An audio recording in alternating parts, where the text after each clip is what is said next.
What inspires you? So hopefully you've brought something along. I have, yeah. That inspires you. So let's see what Object first. Object. Okay, yes. so I brought a book. Okay. So this is, I feel like I'm like Debbie McGee.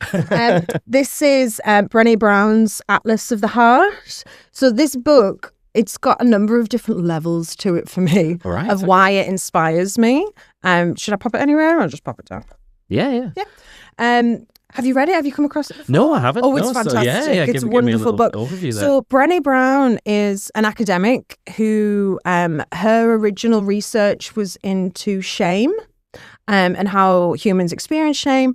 And this book is an accumulation of years of research that she did. And essentially, it gives you the language, the words to describe all human emotions. Okay.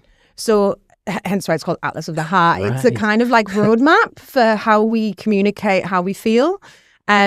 So as someone who's really passionate about networking, one of my core beliefs is that in order for us to have external relationships and networks, we first need to have internal relationships. So we need to, I'm really big on, I think everyone should go to therapy for different reasons, but we all should, get to know yourself and who you are so that you can then effectively have those external relationships.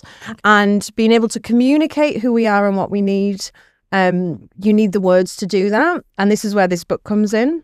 Right. So there's so many, wouldn't know where to start. So many points in that book, and I was like, that's the word for that emotion. And even things like the difference between, like we often say the word jealous, like, oh, I'm really jealous.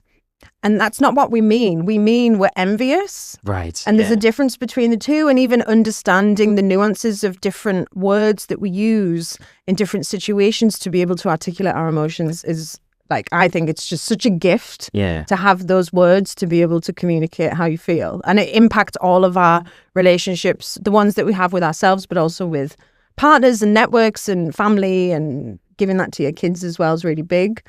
The other side of this for me is, so I'm 3 years into my PhD, and the research that I'm doing, so I'm at Durham University at the Business School, and my research is looking at how networking can help bridge the gap between academics and practitioners. Okay. So there's a big difference between the two worlds, very different. The social etiquette's very different. What success looks like is really different. They play a different game, and the rules are different in the two worlds. But when they come together and they work together and they co-create knowledge, like amazing things happen. Yeah.